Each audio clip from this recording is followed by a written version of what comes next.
Boa tarde, hoje, sexta-feira, 6 de setembro de 2013. O RN Acontece está começando na tela da Band.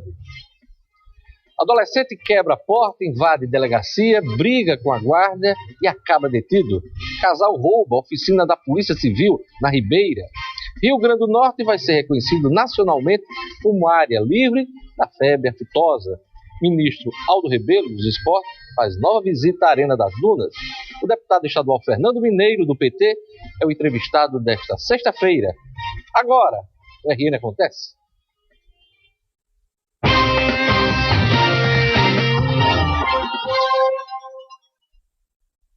Adolescente quebra a porta, invade delegacia, briga com a guarda e acaba detido. O jovem, 17 anos, estaria sob efeitos das drogas, de acordo com a polícia. A reportagem é de Sérgio Henrique. Depois de usar cocaína a noite inteira, este adolescente de 17 anos quebrou a porta e invadiu esta delegacia na zona leste de Natal. A recepção do prédio ficou parcialmente destruída. Eu não me lembro nada, não. Durante a invasão, o adolescente não estava armado, mas disse que queria matar o chefe de investigações, que não estava no prédio. O suspeito não sabia que a delegacia tinha vigilância. Este guarda patrimonial conseguiu imobilizar o invasor por quase 2 horas. Então ele dizia que queria matar um colega nosso da Civil, e como o colega não se encontrava, ele dizia que ia aproveitar para me matar. Então eu tive que realmente dominar o mesmo. O adolescente entrou em luta corporal com o guarda patrimonial que fazia a segurança da delegacia. A gente observa que tem sangue espalhado por toda parte e, deste outro lado, alguns documentos que ficaram danificados. O guarda se agarrou com o suspeito para evitar maiores estragos. As marcas da luta corporal ficaram espalhadas por toda parte, no corredor, dentro e fora do prédio. O adolescente infrator ficou tão machucado com os socos e pontapés que sequer conseguiu se levantar para dar entrevista. O adolescente já fugiu 10 vezes de um centro de internação de menores em Mossoró, no interior do estado. Agora, ele vai responder por tentativa de roubo e será novamente encaminhado ao sistema socioeducativo do Rio Grande do Norte. Agora eu vou pro Senduc, né? E ficar lá de boa, se recuperar aí, para depois ganhar um penalti de novo. Ó. O adolescente responde a vários processos por assalto e também por tentar bater na namorada. Agora, acrescenta outra infração à lista: provocar danos ao patrimônio público. Que coisa horrorosa, né? Este é um exemplo de juventude perdida, de adolescência perdida.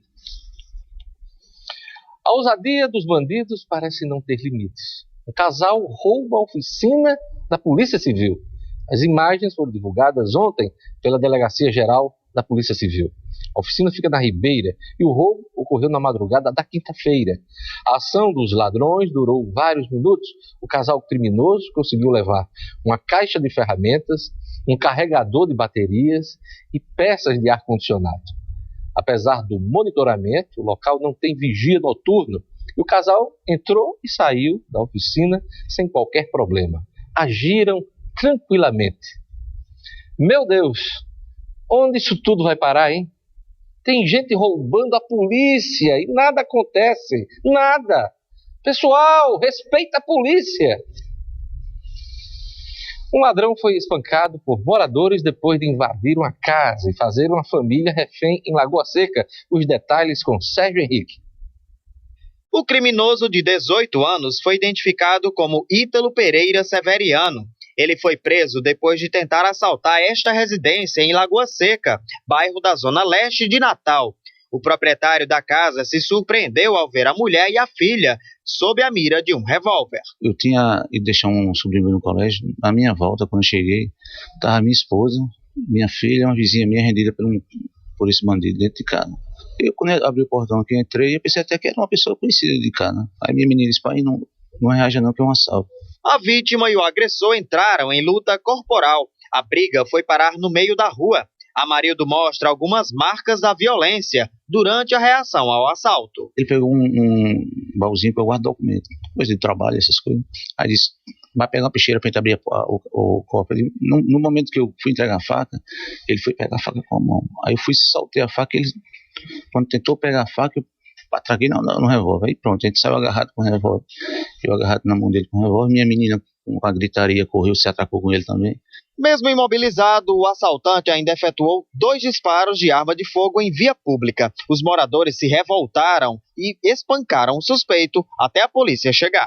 Este pintor chamou a polícia porque percebeu que se não fizesse nada, o homem seria morto. A população pegou ele, né, colocaram um saco de estopa nele até a cintura para ele não respirar, amarraram ele e ficaram espancando ele. Achei um absurdo o que ele estava fazendo e corri e afastei um bocado deles. Já esta funcionária pública agora respira aliviada porque o pior já passou. Ave Maria, cena triste, que eu nunca vi na minha vida. Violência de todo lado, né? Violência do bandido, violência das pessoas que reagem a esse tipo de tentativa de roubo. A coisa está perdendo o controle. O desembargador Cláudio Santos, do Tribunal de Justiça, determinou a volta de 70% dos policiais civis e servidores do ITEP às atividades e que fosse descontado também da folha de pagamento os dias parados, além da abertura de inquérito que será encaminhada ao Ministério Público com ação criminal contra Djair Oliveira, presidente do Simpol, o Sindicato dos Policiais Civis e Servidores da Segurança Pública do Rio Grande do Norte, e também contra Renata Pimenta, diretora jurídica do sindicato. O Rio Grande do Norte vai ser reconhecido nacionalmente como área livre da febre aftosa com a vacinação. A assinatura da instrução normativa acontece nesta sexta-feira, logo mais às 15 horas, na presença da governadora Rosalba Ciarline e do ministro da Agricultura, Antônio Andrade. O Instituto de Defesa de Inspeção Agropecuária do Estado, o IDEAR, iniciou o processo em outubro do ano passado e foi confirmado que o vírus da aftosa não está circulando em território estadual. A governadora Rosalba Ciarline comemorou o resultado, que é bom, né? Que bom ela ter comemorado, pelo menos isso acontece para aliviar a barra da Rosa, que anda murchinha. Olha como a barra está pesada para os lados da governadora Rosalba. Os servidores da saúde do estado e do município de Natal farão um protesto amanhã durante o desfile oficial do feriado de 7 de setembro. Os manifestantes levarão o boneco da governadora, que está fazendo o maior sucesso aí nas manifestações, e faixas exigindo o Fora Rosalba. De acordo com o Sindicato dos Trabalhadores da Saúde, o Sindsaúde, o objetivo é denunciar o caos na área da saúde, a falta de compromisso dos governantes com os direitos da população e com os servidores. Os trabalhadores se concentram a partir das 7 da manhã na Praça Cívica, em frente ao Ginásio dos Esportes. Vamos aos destaques dos jornais locais nesta sexta-feira, 6 de setembro de 2013. A Tribuna do Norte destaca aqui na sua manchete principal: acesso ao aeroporto vai contornar a área de mata. O Departamento de Estradas e Rodagem, o DR, apresentou ontem ao IDEMA o novo traçado do acesso norte ao aeroporto São Gonçalo do Amarante. O novo trajeto contorna o trecho de 3 hectares de Mata Atlântica detectados no meio do percurso da nova via. Com alteração, apenas 5% da área prevista serão desmatadas. A Secretaria Nacional de Aviação Civil afirmou que o processo das obras de acesso ao aeroporto representa hoje o ponto crítico do aeroporto, né? Há quem diga aí, comente aí, que nós teremos o aeroporto Ilha, a exemplo do Porto Ilha, o litoral norte do estado. O Novo Jornal diz aqui, na sua manchete principal, arruma malaê.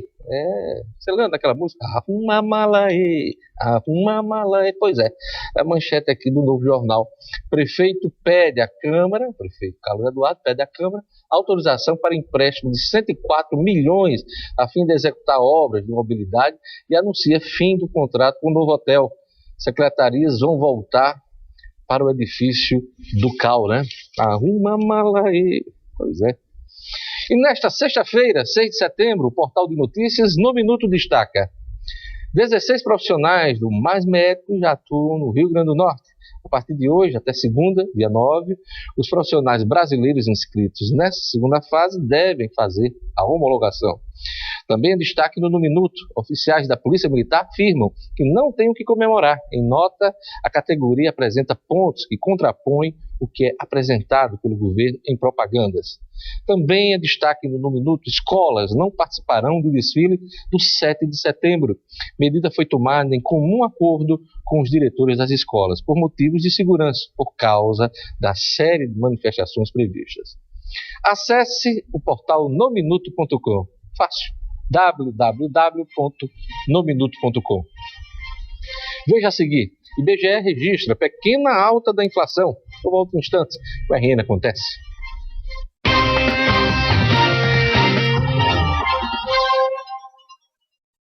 O Índice Nacional de Preços ao Consumidor Amplo, IPCA, que mede a inflação oficial, fechou agosto com taxa de 0,24%. Em julho, a taxa havia sido de 0,03%. Já em agosto do ano passado, o IPCA foi e ficou em 0,41%. O dado foi divulgado hoje pelo IBGE. Gastos com habitação, com a saúde e cuidados pessoais pressionaram a alta de agosto. Os alimentos, que haviam registrado deflação em julho, subiram um pouquinho em agosto.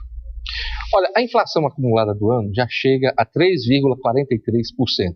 Nos últimos 12 meses, atinge 6,09%. Um pouquinho abaixo do teto da meta, que é de 6,5%. A alta do custo de vida continua assombrando os gestores da economia. O Banco Central subiu os juros, mais uma vez, para conter a inflação. Natal está entre as 4 capitais com custo de vida mais alto. Quem vai ao supermercado toda semana, como eu, sabe o que eu estou falando. Tem muita gente colocando o pé no freio na hora de consumir.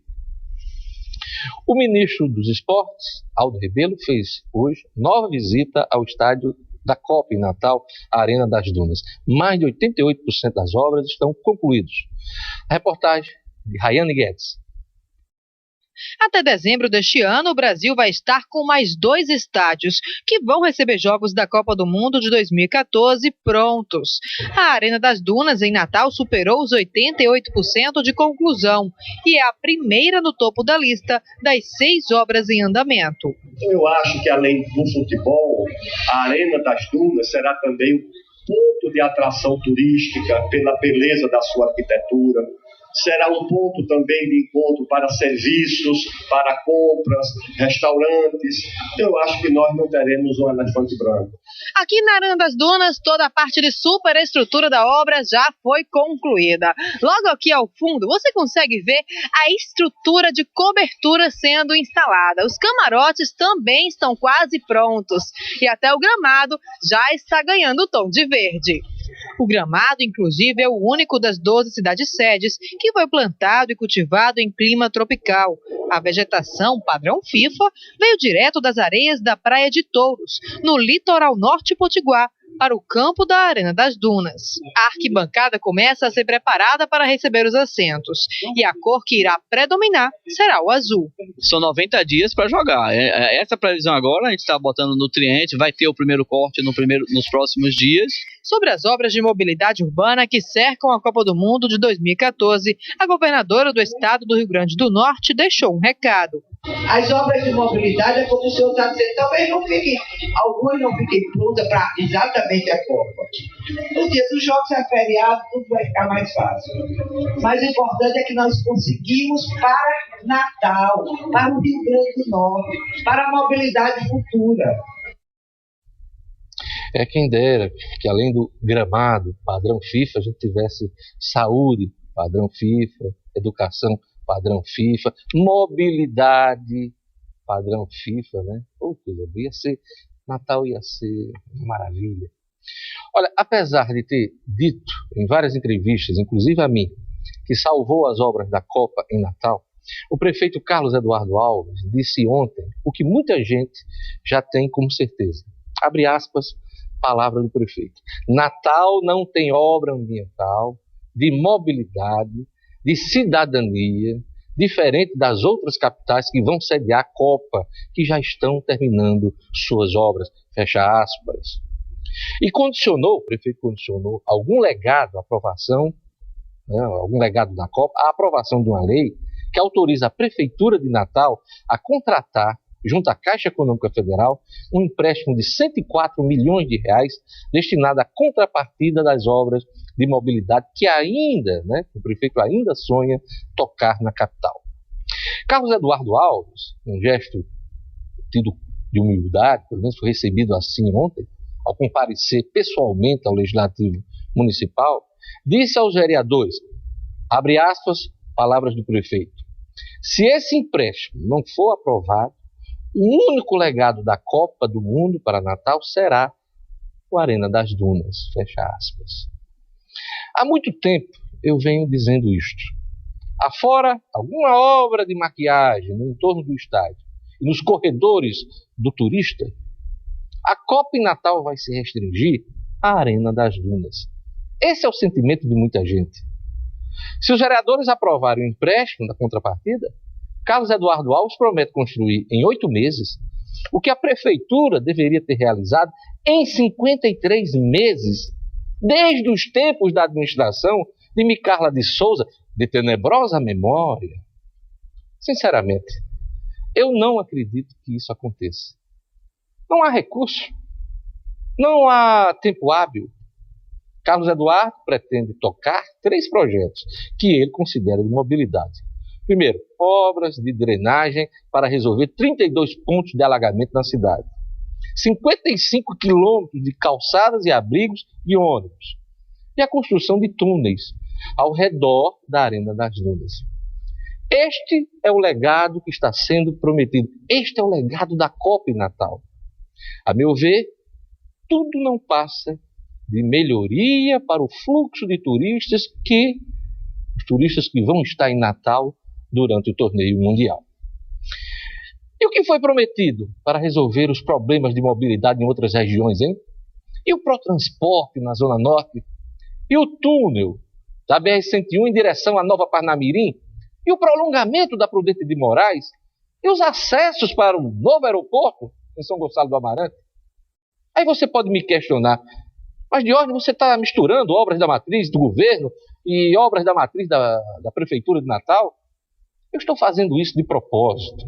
Na verdade, governo e Prefeitura de Natal precisam dar as mãos e encontrar soluções para os grandes gargalos da mobilidade em Natal e em toda a região metropolitana. Porque essa gente só se senta para tratar de eleição. Quem vai disputar isso, quem vai disputar aquilo, quem pode se coligar, quem não pode, quem vai ficar no palanque, quem não sobe no palanque. Enquanto isso, você, pacato cidadão, fica parado no trânsito feito um idiota. O comércio de Natal funciona em horários diferenciados no feriado da Independência neste sábado. A repórter Gerlane Lima tem os detalhes. Amanhã, dia 7 de setembro, quando se comemora o feriado da Independência do Brasil, o comércio de Natal vai funcionar de forma diferenciada. Apenas as redes de supermercados vão abrir normalmente sem mudança de horário. A Câmara de Dirigentes Lojistas de Natal divulgou o horário do funcionamento do comércio. No Alecrim e na cidade, a abertura será facultativa. Na Zona Norte, também até o meio-dia. No Shopping Midway Mall, a Praça de Alimentação e Lazer abre às 11 horas e fecha às 22 horas. As demais lojas abrem às 15 horas e fecham às 21. No Natal Shopping, a Praça de Alimentação e Lazer abre também às 11 horas e fecha às 22 horas. Lojas e quiosques abrem às 14 horas e funcionam até às 21 horas. No Norte Shopping, a praça de alimentação funciona como as demais, das 11 às 22 horas, e as lojas e quiosques das 15 às 21 horas. No Praia Shopping, a praça de alimentação e lazer abre a partir das 11 horas da manhã, as lojas e quiosques das 15 às 21 horas. No Shopping Cidade Jardim, a praça de alimentação também abre às 11 e as lojas e quiosques das 14 às 20 horas. No Shopping Via Direta, a praça de alimentação e lazer abre a partir do meio-dia e funciona até às 10 da noite. As lojas terão abertura facultativa das 14 às 20 horas. No Shopping 10, a praça de alimentação abre ao meio-dia e as lojas, também com abertura facultativa, funcionam das 15 às 21 horas. Os trens de Natal também não vão funcionar no próximo sábado e, de acordo com a CBTU, voltam ao seu horário normal na segunda-feira, dia 9 de setembro. Gerlane Lima para o RN Acontece. Setembro chegou e você pensa que o ano acabou? Não. Pois na UNP você tem a oportunidade de começar sua carreira agora mesmo. Comece agora mesmo sua graduação. É isso mesmo. Essa é a sua oportunidade de estudar na maior universidade privada do estado este ano. Vestibular UNP, 15 de setembro. Faça já a sua inscrição. Início das aulas, 14 de outubro. Aproveite também as condições especiais. 80% de desconto na matrícula para todos os aprovados e bolsas de até 80% para os melhores colocados. Eu disse 80%. Essa promoção vale para a graduação presencial e à distância e a graduação executiva. É só escolher o curso, hein? E olha só, as aulas de arquitetura no período noturno vão começar já neste semestre. Não deixe seu futuro para depois. Estude na UNP e garanta uma carreira de sucesso. Quer saber mais? Então ligue 3215 1234. 3215 1234. Ou acesse o site da UNP, unp.br. UNP, com você para um futuro melhor. Olha, no próximo bloco eu vou entrevistar o deputado estadual Fernando Mineiro do Partido dos Trabalhadores. Foi por conta de uma denúncia do deputado que o Ministério Público abriu um inquérito civil para apurar irregularidades administrativas da governadora Rosalba. Eu volto em instantes, o RN acontece.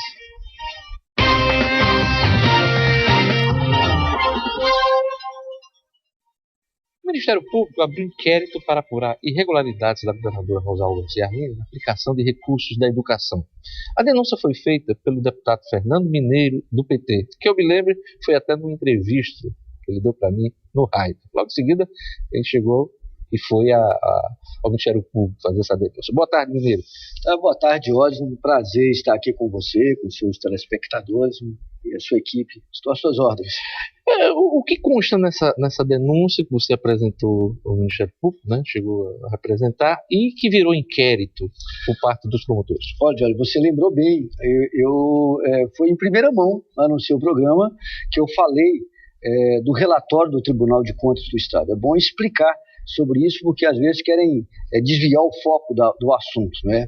O que aconteceu? O Tribunal de Contas do Estado, que faz a análise das contas do governo, constatou, está lá no relatório, de 2011 e 2012, constatou que o governo Rosalba não havia cumprido os 25% mínimo obrigatório na educação. O que o governo fez? O governo maquiou o relatório, maquiou as contas. Como?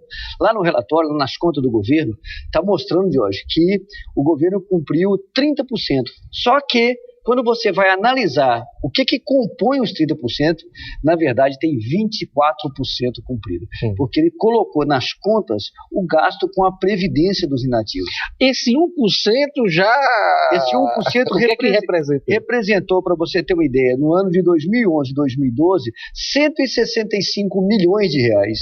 Percentualmente, você pode até achar que é pouco, mas é 165 milhões de reais do que falta para cumprir o mínimo. Isso é o relatório do Tribunal de Contas do Estado. Não fui eu quem disse, foi o Tribunal de Contas do Estado. Então, o que eu fiz?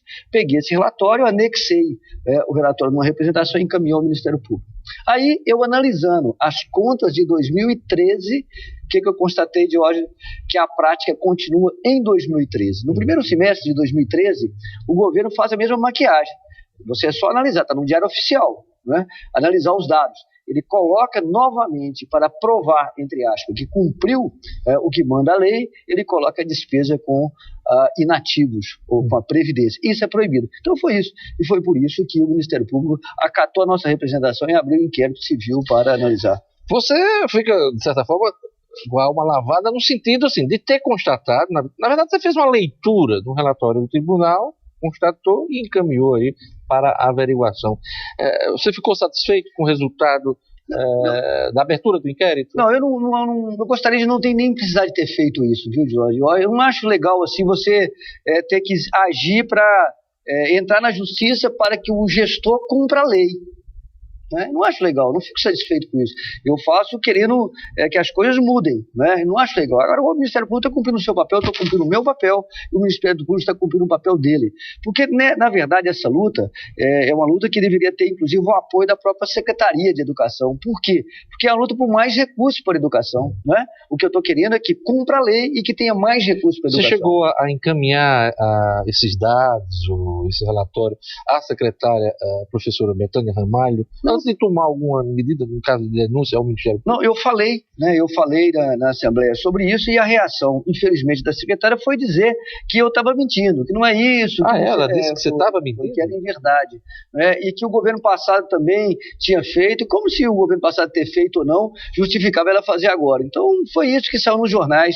À época, então, eu fiquei, falei com o líder do governo, apresentei o que estava acontecendo, e aí encaminhei. E eu espero que agora o inquérito civil é o momento de, digamos assim, a prova dos 9, né? Porque está lá no relatório do Tribunal de Contas, o inquérito, a portaria deu um prazo para o governo se manifestar, e eu tenho certeza que vai acabar com essa história, porque está claro, isso é fato, isso não é invenção minha, é fato. E o que eu quero? Eu quero que o governo pare de fazer isso, né? Que o Estado pare de fazer isso, e aplique o que deve ser aplicado na educação. E faça um plano para recuperar 165 milhões no ano passado e 59 milhões no primeiro semestre desse ano, se bem que a conta é anual. Então eu só alertei novamente, antes de ontem eu fui no Ministério Público e apresentei uma outra denúncia, adendando aquela primeira, chamando a atenção, olha, se continuar assim, se não tiver uma mudança, vai chegar no final do ano e vai continuar do mesmo jeito. Agora, pegando como gancho o que disse a secretária Betânia Ramalho, cabe o questionamento de governos anteriores, governo inclusive que o PT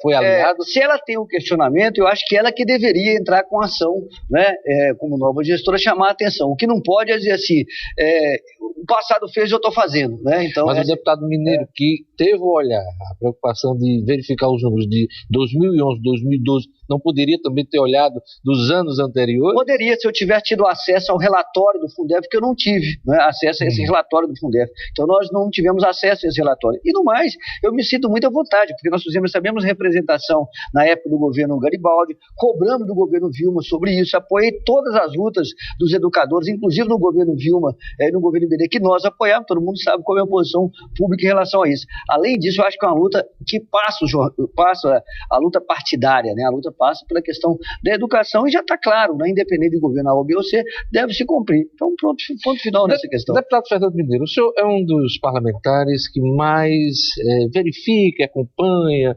entende do orçamento público estadual. Como é que o senhor está acompanhando essa crise financeira do Estado? Olha, a crise, do meu ponto de vista, tem dois viés, né? Eu sempre tenho dito isso. Primeiro, ela está no contexto das dificuldades de todos os estados brasileiros. Todos os estados brasileiros, as prefeituras, passam por dificuldades. Eu sempre digo que o recurso público é sempre menos do que o necessário para atender todas as demandas. E, portanto, diante desse quadro, né, dessas dificuldades, entre aspas, naturais, há que se fazer inversões de prioridades, há que ter definições de prioridades e há que ter gestão. Então, do outro lado, o outro viés dessa crise é a má gestão, é a incompetência, é a falta de rumo. Na verdade, nós temos um governo que não tem rumo, um governo que não tem um caminho a seguir, atira para todos os lados, um governo muito centralizado em uma pessoa, um governo que não deixa o seu secretariado. Tem dois, né? E uma porque, na verdade, todos nós sabemos, tem a governadora que dá a palavra final, mas todas as ações, isso é público e notório, tem que passar pela chefia de gabinete civil, e os secretários não têm autonomia, né? Eles não têm liberdade para expor, né? É um governo de dois. É um governo de dois, no sentido... É a escolha do governo. Eu sempre disse, desde o início desse governo, que tem um estilo de governo, né? Tem uma maneira de governar. E entrou no caos, né? O governo entrou num caos absoluto, né? Que não consegue tocar nada, não consegue fazer funcionar, não fazer a máquina funcionar, uma grande incompetência. Fez uma opção. Pegou, por exemplo, os poucos recursos que tem e não tem prioridades, não tem definição de prioridades. E aí, é uma falta de planejamento absoluto, nenhuma área funciona. Você perguntar o que o governo está planejando para o final do ano, não tem. Inclusive, toda essa, digamos, aquela grande confusão em relação à orçamentária, eu disse que aquilo tudo era chute, né? O governo cortou 10% e até hoje não explicou e não respondeu Por que ele cortou 10%? Quer dizer, cortou 10% do orçamento dos poderes, mas mandou cortar 20% de todo o custeio da máquina, né? Mas aí qual é o efeito disso? A minha avaliação é que o efeito é muito insignificante. Por quê? Porque não tem controle de gestão, não tem um plano de modernização de gestão, não tem o acompanhamento da gestão, né? Você pergunta por que ele definiu que fosse 10 ou 20, mas não tem respostas para isso. Tanto é, Jorge, que eu pedi ao governo, a Assembleia pediu, não fui eu, a Assembleia que pediu através da minha iniciativa, a relação, qual era a previsão das receitas do mês de julho a dezembro. Até hoje não chegou. Até hoje o governo não respondeu. Por quê? Porque o senhor acredita que o governo esconde os dados que não interessa divulgar, porque eu acho publicidade? Porque foi um chute, porque o governo criou um 10%, na minha avaliação foi um chute, ele chutou 10%. Eu queria saber, então, qual é a previsão que ele tinha em julho, qual é a previsão que ele tem em agosto, qual é a previsão que ele tem em setembro. Não tem esse dado, até porque ele imaginou, para você ter uma ideia, de que a arrecadação do segundo semestre do ano de 2013 será menor do que o primeiro semestre. Se isso acontecer, se isso vier a acontecer, vai ser a primeira vez na história do Rio Grande do Norte que o primeiro semestre arrecada menos do que o segundo semestre, aliás, arrecada menos que o primeiro. Nunca aconteceu isso. O normal é que o segundo tenha um aumento de arrecadação. Exato. E outra coisa é que o governo não cumpre nem a lei de acesso à informação. Aquela lei famosa, né? Eu fiz um pedido baseado na lei de acesso à informação, pedindo ao secretário de Planejamento a movimentação, o saldo das contas de convênio em dezembro, em 31 de dezembro. Essa informação não chegou? Não chegou, já passou o prazo, já passou 20 dias, não chegou. Então tem muita dificuldade de trabalhar. E olha que o senhor é deputado, né? Porque qualquer um, com essa lei, pode pedir informações a qualquer órgão público, né? Pelo menos é isso que estabelece a lei, né? Pode pedir em qualquer órgão público, mas no Rio Grande do Norte o órgão público não responde. Tanto é que ele não respondeu ao pedido que eu fiz ainda no dia 9 de agosto. Ele teria o prazo para ele responder, segundo a lei, de 20 dias, ele teria que ter me respondido até o dia 29 de agosto. Até agora não respondeu. Eu fiz um novo ofício aí sim, já acionando a própria governadora para que ela responda.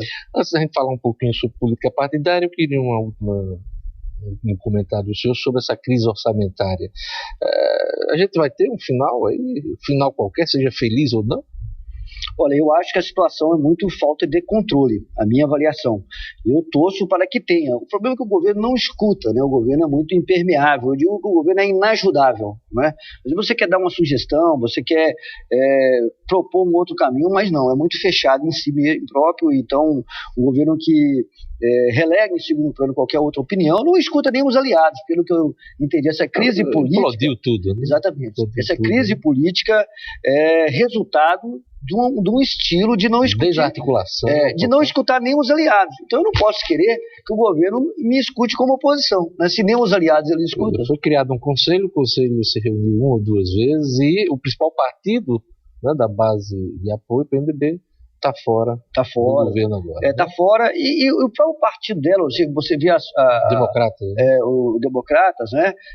Parece que também já está querendo dizer que é nada meu, né? Então, um distanciamento, toma que o filho é teu, não sei de quem, né? Porque ela é do DEM, mas as falas dos líderes do DEM, do presidente nacional do DEM, é como se uma coisa é o governo, outra coisa fosse ele. Ele até falou outro dia no jornal, dizendo que não tinha nenhum plano. Do governo cuida Rosalba, do Democratas cuido eu, e vai continuar dialogando com o PMDB. Pois eu disse que a gente tem que recortar e guardar as notícias do rompimento do PMDB com o governo Rosalba. Por que a gente tem que recortar e guardar? Porque na página do jornal está dizendo lá que eles romperam com o Rosalba. Na outra página está dizendo que está tudo bem com o DEM. O Zé Agripino. O Zé Agripino. Dizendo que o governo é o governo e o DEM é o DEM. Mas eles se entendem. Agora vamos falar de eleição, né? Nós estamos no ano pré-eleitoral e pesquisas e tal. Inclusive aqui no nosso programa divulgamos recentemente uma pesquisa da Consult, em parceria com a Band, e lá aparece o nome de Fernando Mineiro bem lembrado, bem cotado para o governo do Estado.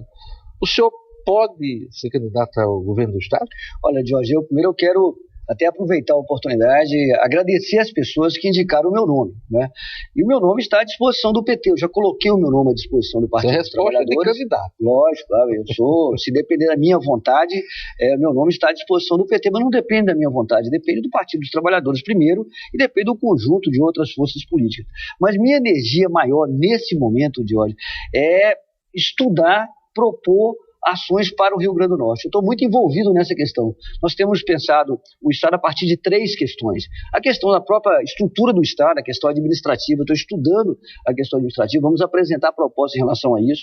A questão das políticas sociais do Estado e a questão do desenvolvimento do Rio Grande do Norte. Então, eu estou envolvido nesse processo. Temos participado de vários seminários que o PT tem feito, nós fizemos já 7 seminários no interior, tenho aprendido muito, né? Fizemos um outro seminário fantástico no Vale do Açu, sábado passado, né? A gente tem feito esses seminários andando em todas as regiões, vamos fazer a região metropolitana agora. Isso tem servido de subsídios para a gente poder elaborar. A principal questão, do meu ponto de vista, é o que nós queremos para o Estado? E aí não é uma discussão de nome, né? E eu acho que o Estado precisa de um projeto, e um plano de emergência e um projeto de curto, e médio e longo prazo. O Estado quebrado do jeito que está, essa discussão não pode se restringir apenas a nomes, né? Exato. Agora, eu lhe pergunto, em 2012, o partido do PT, o PT estava dividido em Natal, o senhor foi candidato, o senhor repetiria 2012 para ser candidato a governador no ano que vem? Não repetiria no sentido assim de, se não fosse uma ação muito forte, coletiva, né, unânime, de fato, né, do partido, e com apoio, inclusive, nacional. Não faria, né, sairia candidato só com sem ter uma definição maior. Eu vou usar um termo aqui que pode não ser adequado, mas a sua teimosia quase deu certo, porque o senhor quase, né, ganhou a eleição.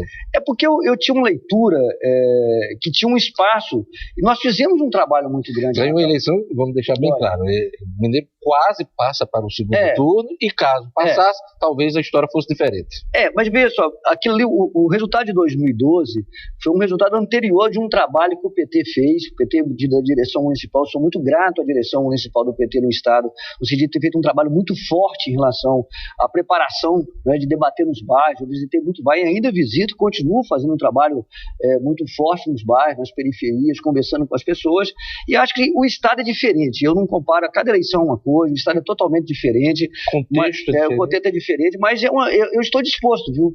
Eu não fico assustado com isso. Eu acho que, pelo contrário, eu estou muito animado com a possibilidade de a gente buscar alternativa para o Estado. Por último, a possível candidatura de Fátima ao Senado atrapalharia um projeto de discussão de candidatura de Mineiro ao governo? Rapidinho que nós temos. Não atrapalha, até porque é a prioridade. Eu acho que a minha prioridade é a questão da Fátima do Senado, é a minha prioridade.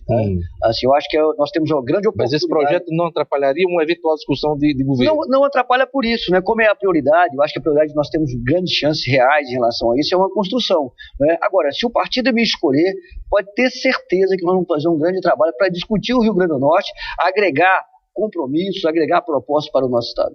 É isso aí, conversei com o deputado estadual Fernando Mineiro. Fernando, muito obrigado por sua presença aqui no nosso programa. Eu que agradeço a você, uma boa tarde a você e a seus telespectadores. Olha, o RN Acontece vai ficando por aqui, assista a reprise do programa logo mais no portal No Minuto. Eu gostaria de mandar um abraço especial para a jornalista Elga Oliveira, um abraço também para o advogado e procurador Miguel Josino e para o ex-prefeito de Currais Novos, José Lins. Turma que acompanha nosso noticiário. Obrigado pela audiência, eu espero você na segunda-feira aqui na Band. Fique agora com Band Mulher, com a Priscila Freire. Até segunda e bom final de semana.